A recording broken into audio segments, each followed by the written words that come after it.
tema da minha mensagem aqui é: tudo tem um preço. Repita comigo: tudo tem um preço. Isso, tudo tem um preço. E a minha proposta hoje é mostrar a você que a família também tem um preço. Manter uma família, manter um casamento, manter uma estrutura familiar tem um preço. E eu quero usar um texto onde Jesus não está falando de família, mas ele está falando de quem deseja segui-lo, de quem deseja ser seu servo. E automaticamente, quando nós olhamos para o preço que precisa ser pago para aqueles que querem ser discípulos de Jesus, nós podemos fazer claramente um paralelo entre os valores que aqueles que servem a Cristo retêm no que diz respeito a casamento, a família. Então, nós vamos começar, vai ser rapidinho, certo? Lucas 14, 25. Coloque o texto na tela. Nós vamos até o 34, que diz assim: grandes multidões o acompanhavam, e ele, voltando-se, lhes disse: se alguém vem a mim e não aborrece seu pai, sua mãe, sua mulher e filhos, e irmãos e irmãs, e ainda a sua própria vida, não pode ser meu discípulo. Deixa aí por enquanto, deixa aí. Presta atenção, vamos terminar o versículo 26, unindo o início ao final.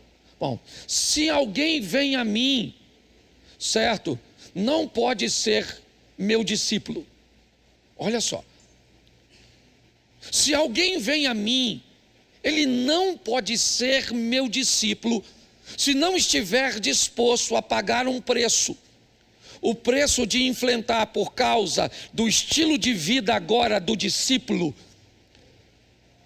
com seu pai, com sua família e consigo mesmo. Os desafios dos embates, das tentações, das vontades humanas de fazer aquilo que contraria a vontade agora do mestre. Jesus vai explicar isso de uma forma bem interessante. Vamos lá, verso 27. E qualquer que não tome a sua cruz e vier após mim, não pode ser meu discípulo. Pois qual de vós, pretendendo construir uma torre, não se assenta primeiro para calcular a despesa e verificar se tem meios para concluir, para não suceder que, tendo lançado os alicerces e não a podendo acabar, todos os que a virem zombem dele, dizendo: este homem começou a construir, mas não pôde acabar. Ou qual é o rei que, indo para combater outro rei, não se assenta primeiro para calcular se com 10.000 homens poderá enfrentar o que vem contra ele com 20.000. Caso contrário, estando o outro ainda longe, envia-lhe uma embaixada pedindo condições de paz. Assim, pois, todo aquele que dentre vós não renuncia a tudo quanto tem, não pode ser meu discípulo. O sal é certamente bom, caso, porém, se torne insípido, como restaurar-lhe o sabor? Nem presta para a terra, nem mesmo para o montouro. Lança-o fora. Quem tem ouvidos para ouvir, ouça. Olhe para mim, porque eu quero começar por aqui, onde Jesus começa a explicar o preço para servi-lo. A base que aquele que tem sã consciência deveria colocar antes de fazer alguma coisa. Aqui ele usa o exemplo da torre e diz que todos que vão construir uma torre deveriam descobrir o preço da torre antes de começar a construção. Aqui diz: aquele que vai à guerra deveria conhecer bem suas forças e material bélico e as forças e material bélico de seu inimigo. Para quê? Para que ele não pare a construção no meio do caminho e para que ele não perca a guerra. Jesus está falando da condição de entender que tudo tem seu preço e nada é de graça. Talvez a moeda com que se pague as coisas nem sempre seja o dinheiro, nem sempre seja coisas materiais. Mas às vezes você vai ter que pagar com favor, porque favor não se paga com dinheiro, favor se paga com favor. Às vezes você vai ter que pagar com tolerância, às vezes você vai ter que pagar com silêncio. Às vezes a forma de pagamento é ter que fazer alguma coisa, mesmo sem querer, porque essas também são formas de pagar. Mas é importante que você entenda que você terá que pagar ou terá sérios problemas. Então a minha pergunta é: você sabe quanto custa manter uma família? É isso que eu quero refletir com você.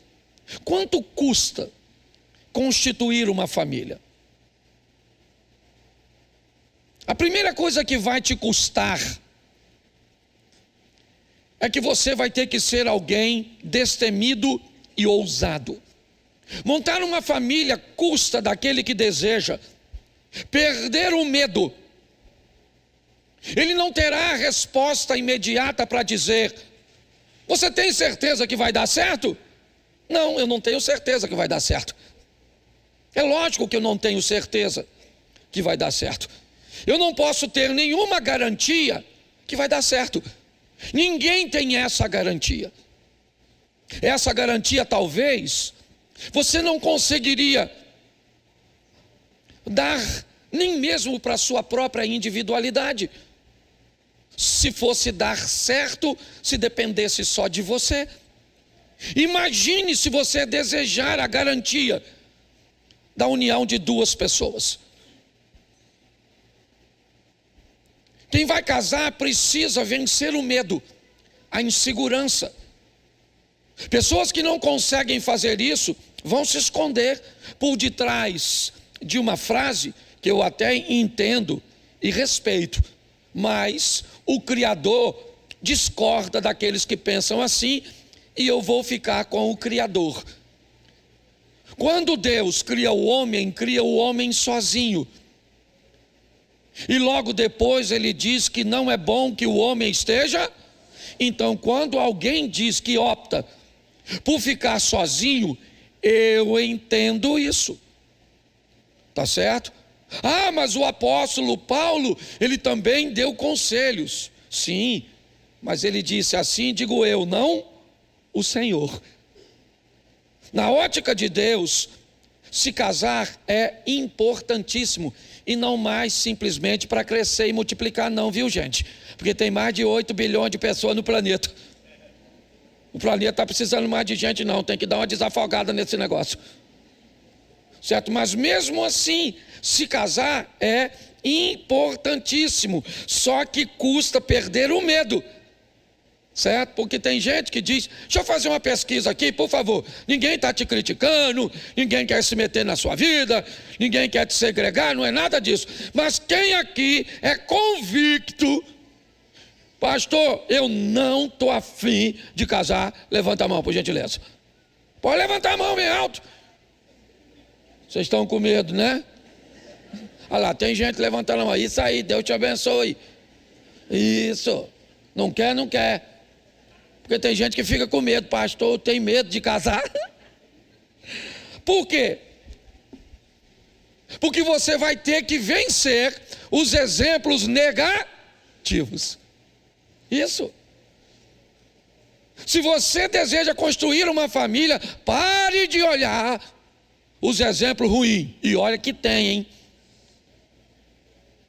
Eu estou até parando de brincar com isso, que eu acho que eu já estou desanimando as pessoas. Quando eu começo a falar o preço da luz, do gás. Esse dia o garoto falou: pastor, eu até ia, mas depois dessa palestra do senhor hoje, nem se você me der dinheiro, eu vou. Nós vamos ter que vencer isso. Custa vencer os exemplos negativos. Na maioria das pessoas casadas, se você, principalmente se não tiver Jesus governando, se você perguntar assim, se você fosse casar hoje, você casaria? A maioria das pessoas vai falar assim, com outra pessoa? Porque com a mesma não aprendi a lição. Então custa vencer os exemplos negativos. Eu acho o maior barato. Às vezes a gente vai evangelizar alguém e alguém diz assim, pastor, posso falar a verdade para o senhor? Pai, eu estar na igreja para ser igual fulano, eu prefiro não estar. Mas eu queria te fazer uma pergunta, quem é que deu fulano como parâmetro para você? Não foi você mesmo? Tá assim de gente boa, você viu o pessoal aqui, 35 anos casado, um cara 35 anos pegando a mesma mulher, irmão? Tem que ganhar uma carteirinha de tarado, não é verdade? Pastor, o que? A minha proposta é mostrar a você que casamento e família não é uma instituição falida, não. Esse dia eu estava falando isso e alguém falou, ô pastor, acorda, em que mundo você está? Porque no mundo que eu estou, está todo mundo tendo conflito e se divorciando. Eu falei, meu filho, então muda de mundo. Porque no mundo que eu estou, tem gente nadando de braçada, construindo uma história extraordinária, sendo felizes, vencendo, construindo uma família linda. Então venha para o meu mundo.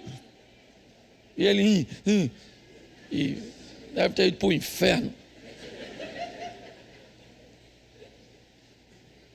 Outra coisa que você precisa vencer na hora de entrar num casamento, certo? De um relacionamento.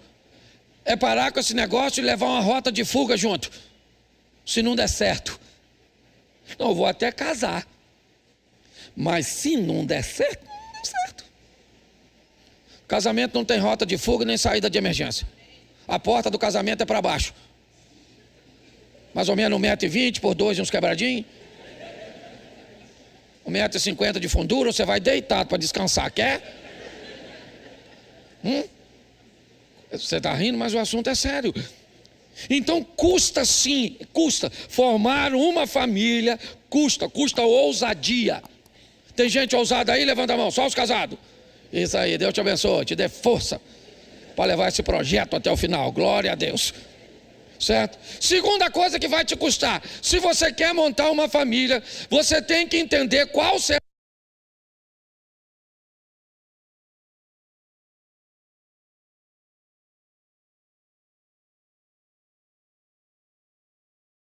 Acabou. O Lucas Agostinho usou tudo. Eu troco aqui, como é que é? Me dá uma instrução. Isso.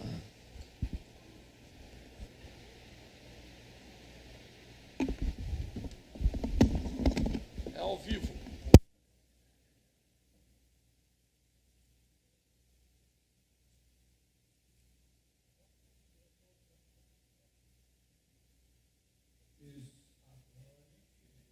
Senão eu não prego no segundo.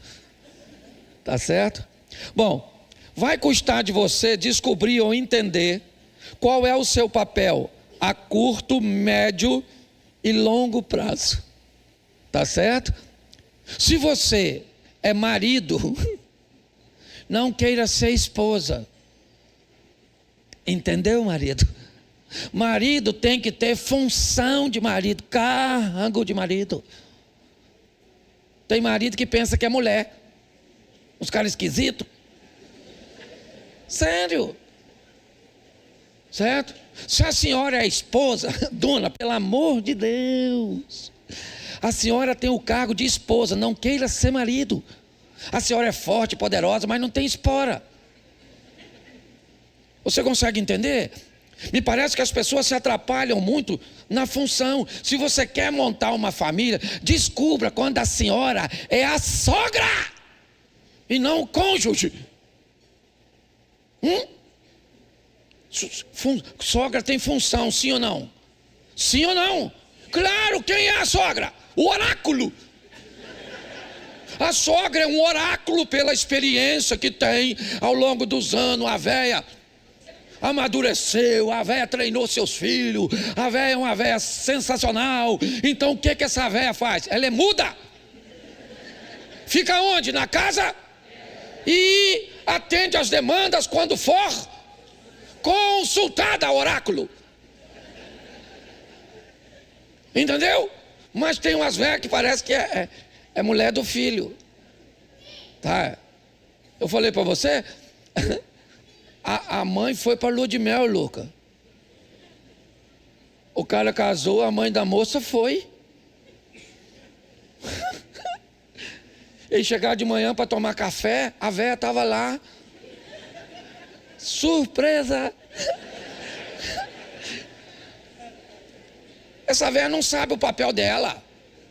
Aí o cara ainda falou comigo, pastor, se fosse o senhor, o que o senhor faria?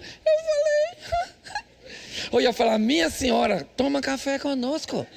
Venha para a nossa mesa que eu vou te narrar tudo que fiz com sua filha essa noite. Eu queria ver para onde essa velha ia, essa perturbada da cabeça. Isso. Custa saber qual é o meu papel. Então, se eu faço parte de uma família, quem eu sou nessa família? Eu sou o cônjuge. E eu sou o cônjuge com funções, certo? E obrigações e cargo, certo? E postura do homem. Então tá bom, eu sou o marido. Não, eu não sou o marido, eu sou a esposa. Não, dessa família que ampliou, eu não sou, eu sou o sogro. É assim que funciona. Eu não posso, há limites.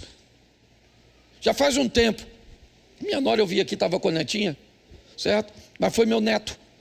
Meu filho me ligou que meu neto estava gritando. Não sabia o que era. Eu corri para lá com minha mulher, para acudir. Quando eu cheguei na frente da casa, minha nora estava com meu netinho no colo, e ele chorando, gritando, e não sabia. Ele era muito novinho, não tinha, e ele não parava de gritar. Então eu peguei ele no colo e comecei a andar pela rua orando, e ele gritando, eu orando, e ele não parava. E aí eu abri a porta do meu carro, minha mulher estava dentro, eu falei, vamos embora. Só que quando eu ia ligar o carro, eu lembrei que aquele menino não era meu filho, ele era meu neto. Eu não tinha o direito de tomar a frente dos pais daquele menino. Entendeu? Então eu esperei meu filho sair com minha nora, entreguei o menino. Entendeu? E eles foram no carro dele, eu fui no meu, orando. Falei, Senhor, eu estava tão nervoso, certo? Que eu falei para minha mulher, vamos passar no shopping. Vamos tomar um café que eu não estou aguentando. Que a minha vontade era encostar no carro dele assim, ó. Empurrar até lá. Então há limites. Custa saber quem você é. Você é o cunhado? Ô cunhado. É cargo de cunhado, função de cunhado. Então, pelo amor de Deus, cuidado. Você é sobrinho, pelo amor de Deus. E você é mãe do sobrinho. Às vezes o menino é perturbado, quebra as coisas. Você é avô. O que é o avô? O avô é um burro que o filho amansou para o neto montar.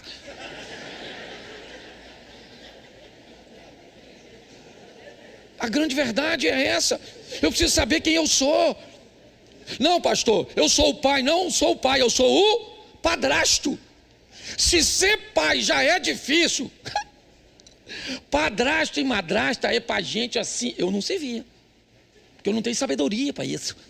Tem que ser gente do alto escalão, assim, quase anjo, para ocupar esse tipo de cargo de madrasta, de padrasto, porque você paga a festa de aniversário do menino, você faz tudo. O pai que não deu um tostão vem no dia do aniversário, você tem que deixar ele entrar, porque ele é pai dessa criança, tá certo? E aí então, o que vai acontecer? Ele vai olhar para o filho dele, que você pagou a festa, e vai falar assim, e aí filhão, tá gostando da festa?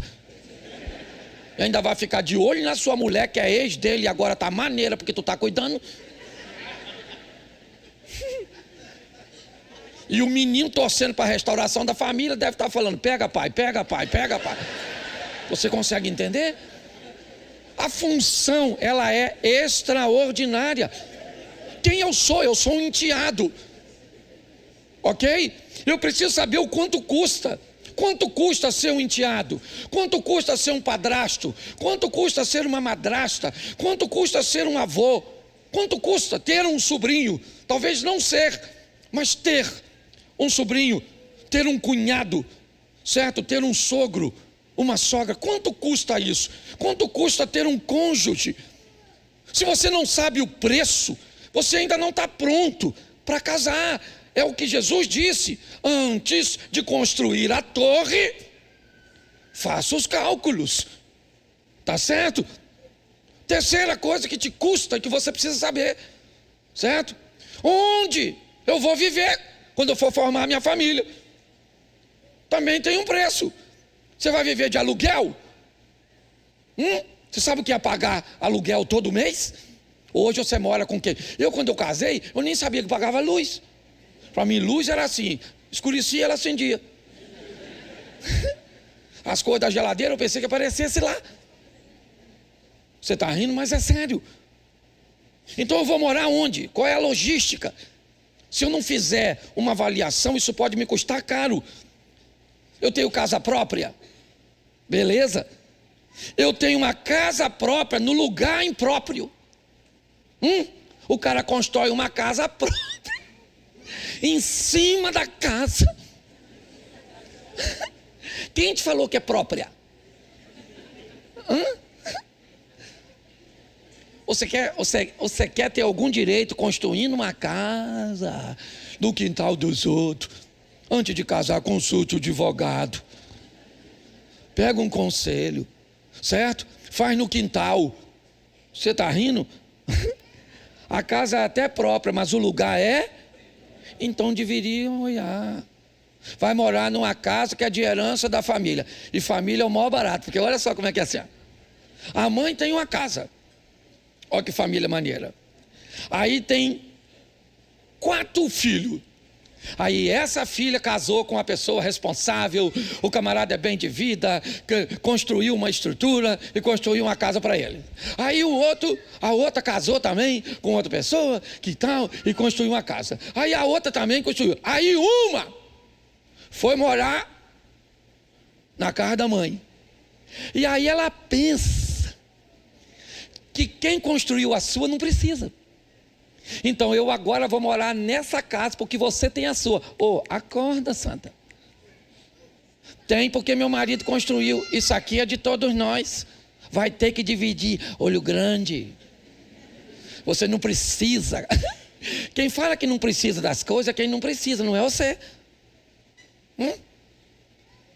Mas as pessoas não olham nada disso. Tá certo? Vão morar na casa com outras pessoas. Aí é uma família comunitária, né? Às vezes o quarto não tem uma suíte. Como é que faz amor? Como é que toma banho depois? Não pode ter nem uma sonoplastia.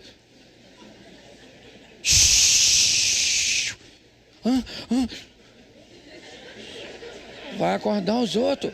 Chuveiro tem que abrir e ficar numa posição estratégica para não fazer barulho da água batendo no chão, porque vai acordar os outros. Você não está fazendo sexo, você deve estar roubando um banco. Não é verdade?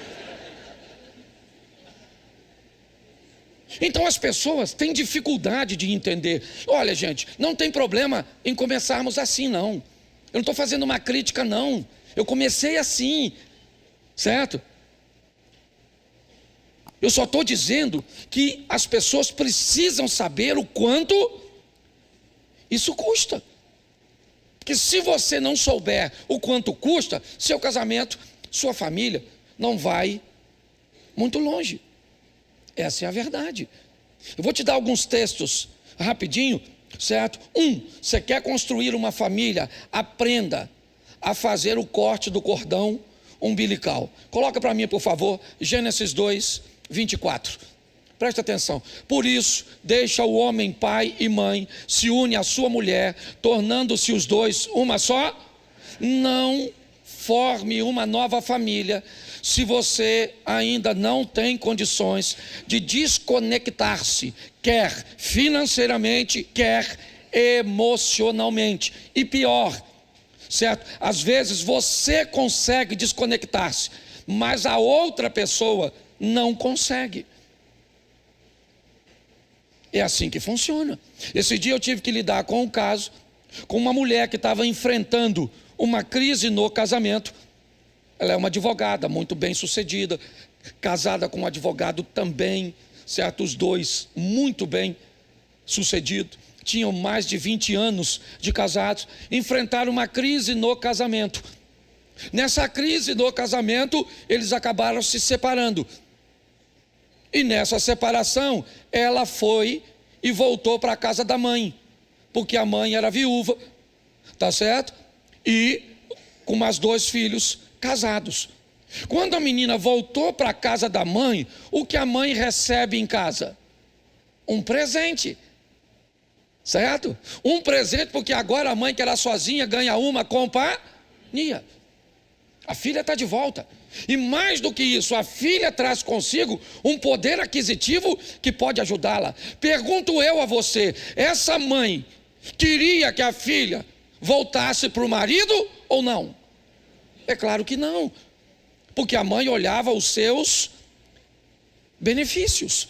Agora ela tinha a grana da filha, a presença da filha, e nem a filha estava entendendo. Foi ela que me procurou, para que eu a ajudasse, porque ela não queria magoar a mãe, porque a mãe falava horrores do marido, certo? Simplesmente porque não queria perder a presença e os recursos da filha.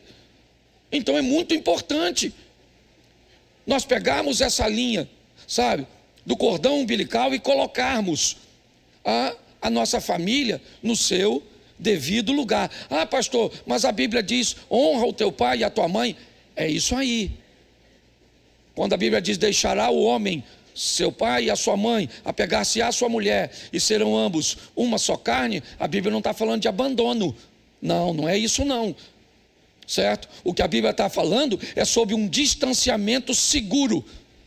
Ok? É de um ambiente onde o seu cônjuge possa te respeitar, possa te admirar pela postura que você foi capaz de tomar depois de casado.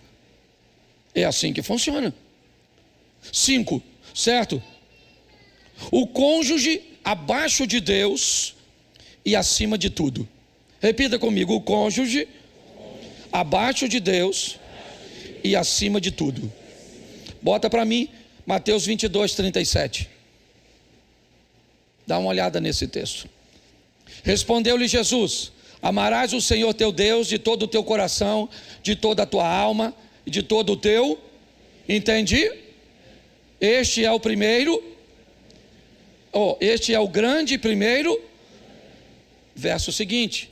O segundo, semelhante a este é: amarás o teu como.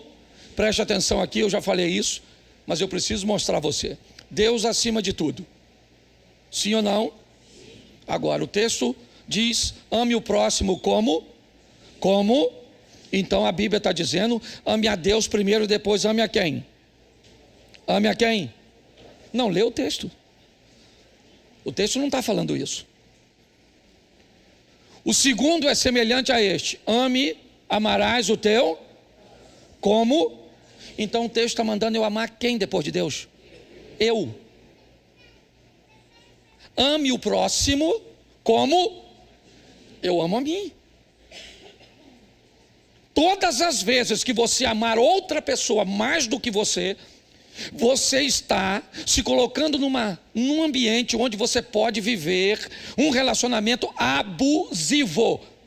Quando as pessoas descobrem que você gosta mais dela do que de você, você vai ter problema, seja ela seu filho, seja ela, deixa seu filho descobrir que você gosta mais dele do que de você, e você vai ver o que ele é capaz de falar com você, de fazer com você.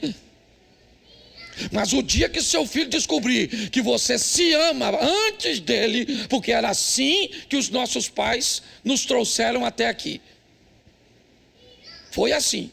Você nunca, pelo menos eu não lembro, na minha época de garoto, de ver uma mãe ou um pai perguntando para o filho se você me ama. Você me ama, meu filho? Fala. Fala se você ama mamãe. Fala. Ama, não ama? Quem me criou foi minha tia, e eu louvo a Deus, irmã do meu pai. Minha tia falava comigo: meu filho, eu não quero nem saber se você gosta de mim. Eu só quero que você me respeite, que eu quebro você no cacete, ô garoto.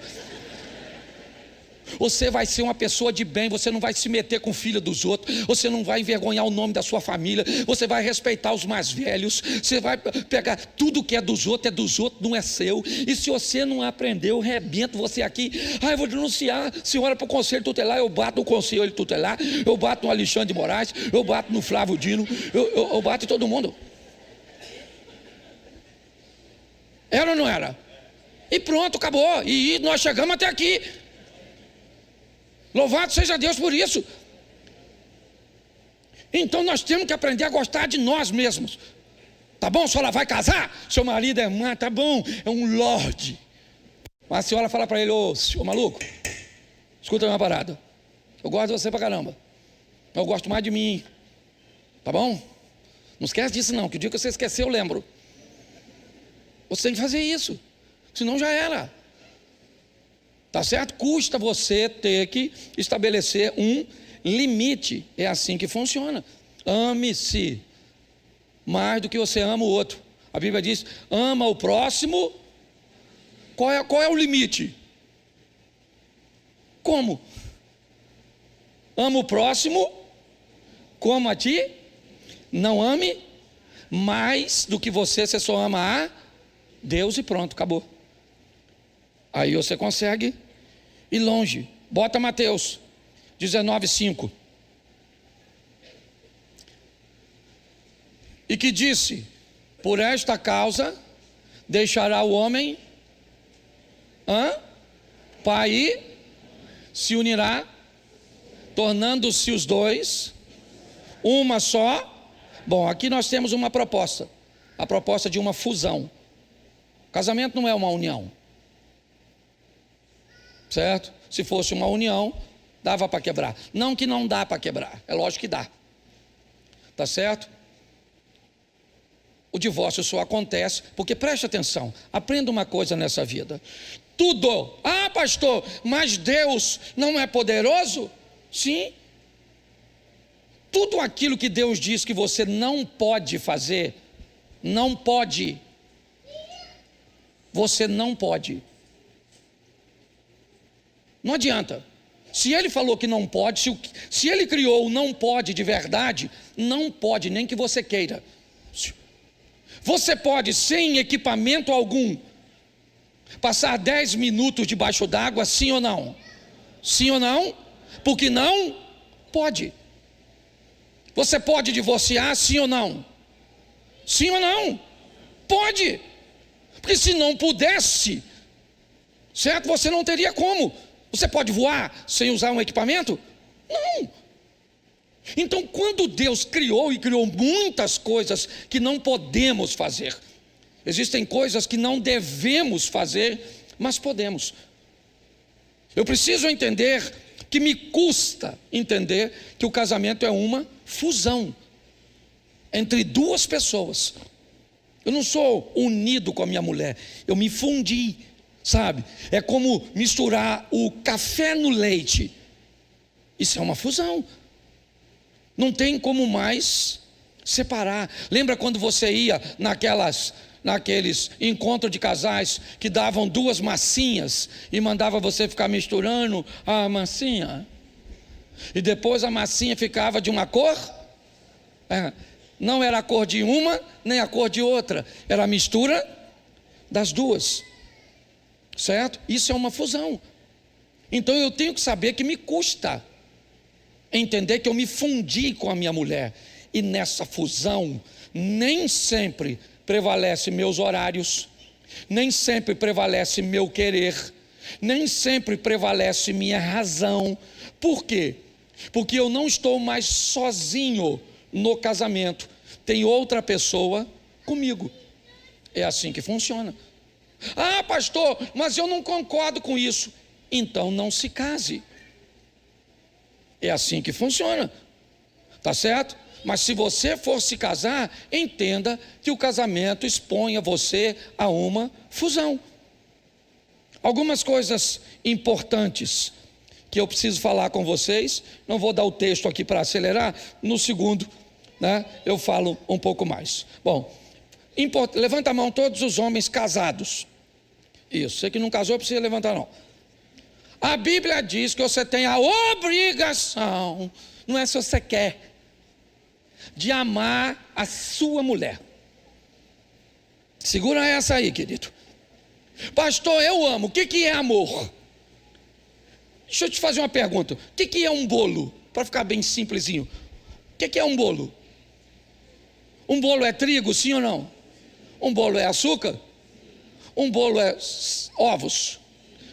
Manteiga? Leite? Fermento? Sim ou não? Então isso é um bolo. Então quando você fala amor, você não tem como resumir amor a uma palavra só. Então preste atenção, porque essa é uma carga que nós vamos carregar. Se você gosta ou não, machão, foi para tuas costas, entendeu? Hashtag chupa essa manga. Tá certo? O que é amar? Amar é prover. Homem é provedor. A mulher prover, louvado seja Deus, está trazendo bastante coisa para casa, mas essa Deus botou aqui, ó, nas tuas costas, ô marmanjão. Provisão. Outra coisa, proteção. Tu tem que proteger, maluco. Se alguém for atirar nessa mulher, o que você faz? Esse dia eu vi na internet um casal que foi assaltado. O marido rapou fora, maluco. Deixou a mulher na linha de fogo. Falei, o ladrão voltou depois para socorrer a dona. Ficou com pena. Ó, eu não vou falar onde foi não, que o pessoal aqui conhece. Mas eu morava num lugar, e aí eu estava chegando em casa, o cara tinha feito um buraco na frente da minha garagem. E eu vi, quando eu entrei com o carro, de longe eu vi um monte de terra, eu cansado. Sabe quando você não quer deixar o carro? Você quer ir para casa, coloca o carro dentro, toma um banho para você não sair mais. Mas estava lá. E eu já vim de longe, falei, rapaz, se não pediu a minha mulher para cavar o buraco, eu vou arrumar uma confusão. E vim dirigindo e eu vi que tinha um cara em pé assim, ó, perto de um monte de terra. E eu vim, estacionei o carro, desci e fui caminhando. Quando eu olhei dentro do buraco, estava a mulher dele, com a chave de grife, uma serrinha consertando o cano. A minha vontade era falar, a senhora está precisando de um homem aí, dona? Eu olhei, eu nem reclamei, porque como é que eu ia fazer? Eu falei, Jesus, tem misericórdia. Então, presta atenção, ô maridão, é obrigação tua proteger essa dona. Ninguém grita com a sua mulher, rapaz. Eu lembro, meu garoto mais velho, um dia eu cheguei em casa, minha mulher estava chorando.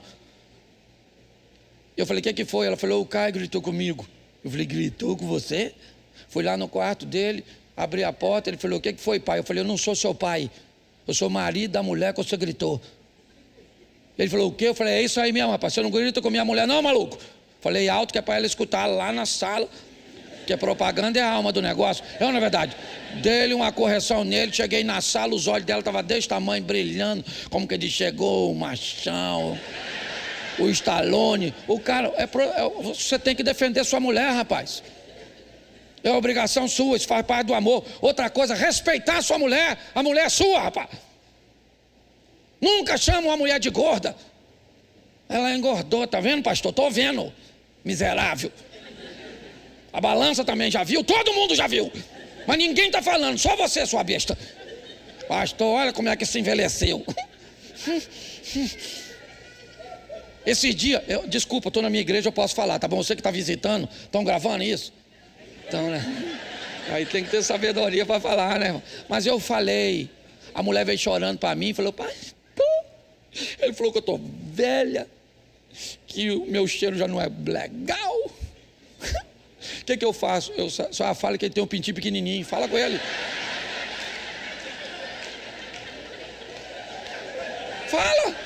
Fala que eu quero ver ele se meter com a senhora.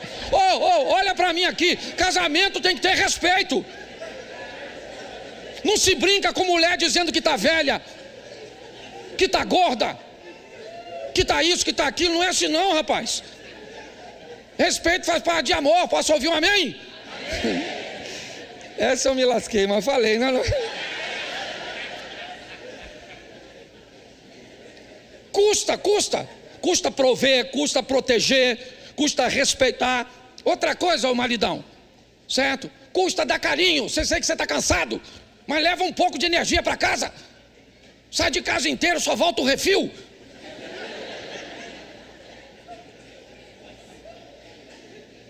A mulher fala, passa o rodo no banheiro. Pelo amor de Deus, tô quebrado, tô morto. Então morre, que ela arruma um novinho e bota no seu lugar para ver se ele tenta. Poxa, o trabalho é importante, sim ou não? Sua vida fora de casa é importante, mas não pode entregar tudo, tem que ter alguma coisa. Vá pelo menos na reserva. Já anda alguns quilômetros. Carinho com essa dona, passar a mão no cabelo dela, dar uns beijos na boca dela, aqueles beijos assim, nessas palhaçadas. Isso é barulho de passarinho novo com fome. Entendeu? E prazer. Olha aqui para mim. Prazer. O tempo é curto, já vai acabar já. Prazer. Homem que ama dá prazer à sua mulher. Sim ou não, mulher? Homem que ama dá carinho. Sim ou não? Homem que é homem respeita. Sim ou não? Homem que é homem protege. Sim ou não? E homem que é homem provê. Isso aí. Mas um homem desse parece que é uma franga, né? Fazendo tudo isso. Então eu preciso te dizer o que esse homem também faz. Ele sabe dizer não. Estou dizendo que ele é um babaca, não. Ele é ruim. Ele estabelece limite. Ele provê, ele protege, ele respeita, ele dá carinho, ele dá prazer, mas ele vai implicar com a sua roupa, vai implicar com o seu horário, vai ficar de olho na senhora, porque a senhora está maneira. Louvado seja Deus. Vai falar para seus filhos, não vai, e não vai. Certo? É assim que funciona. Então, tem que entender isso. Eu não posso terminar sem falar da mulher, né? Já massacrei meus amigos. Agora, toma, dona. Toma, se a senhora riu, chora. Que a igreja é lugar quente. Mulher tem que obedecer. Não gostou não. Quer que eu continue falando delas. A Bíblia diz que a mulher tem que obedecer. Agora, mulher, seja franca para mim. Deixa eu voltar no capítulo anterior. Se o seu marido é um provedor, um protetor, um respeitador, um carinhoso e um cara que tira o seu fôlego de prazer, seja franca aqui, só para nós na intimidade. A senhora seria capaz de obedecer a um homem desse, santa?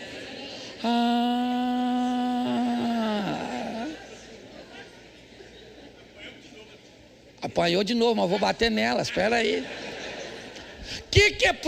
Presta atenção, o que é obedecer para um homem?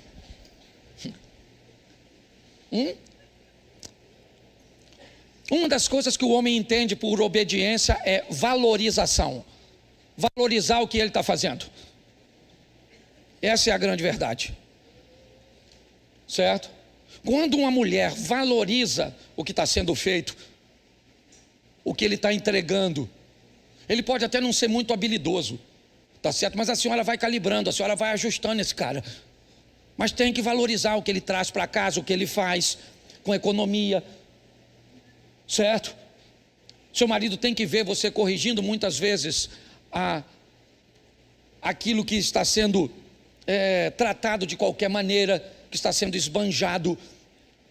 Quando um homem é valorizado, ele entende, certo? Que o que ele traz, que a forma que ele protege, que a forma que ele entrega, certo? Ela está sendo bem recebida. Então ele continua entregando, ele continua fazendo.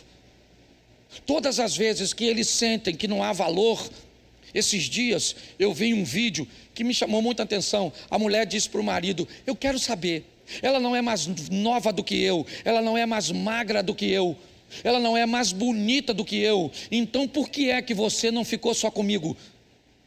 Ele disse: ela é mais suave que você, ela é mais doce do que você, ela não me manda calar a boca, ela não me critica o tempo inteiro, ela não faz eu me sentir o tempo inteiro que eu sou a única razão pela qual ela não consegue alcançar a felicidade.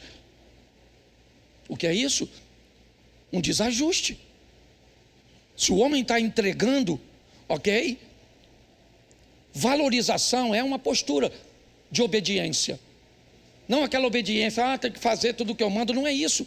É a valorização, é valorizar, é respeitar o marido.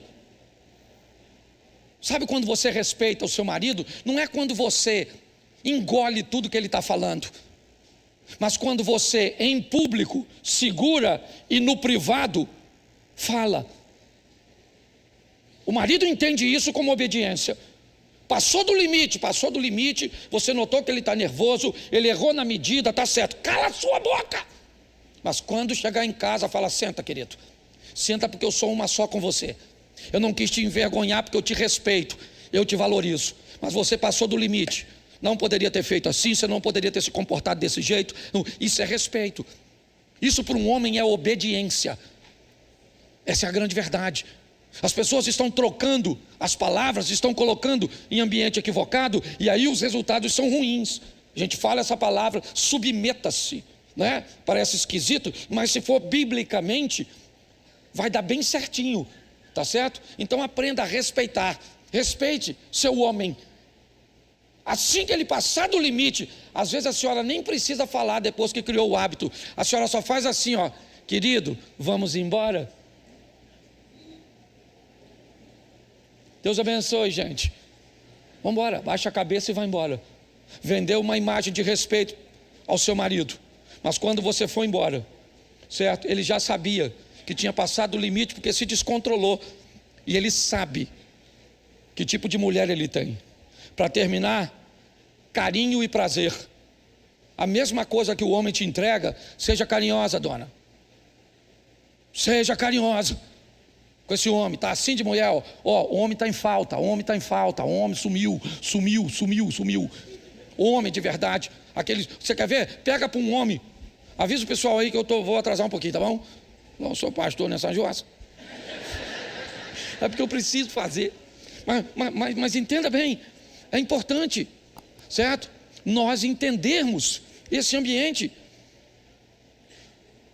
onde nós vamos mostrar, né, para o nosso cônjuge o respeito, a admiração, ser carinhosa com esse homem, tá bom?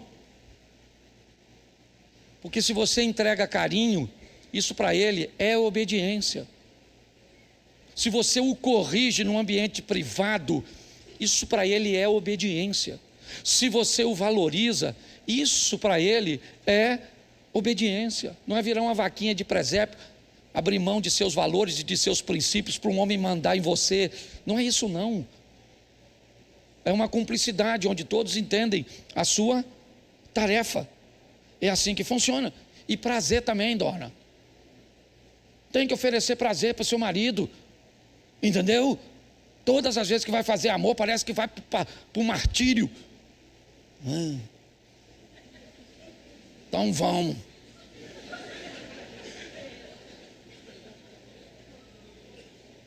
Aí quem está lá? Jezabel, oferecendo assim de graça. Jezabel tem dor de cabeça? Tem nada. Critica nada. Certo? O Ricardão. O Ricardo está lá elogiando, sente o cheiro da sua mulher. Você nem nariz tem mais. Você consegue entender?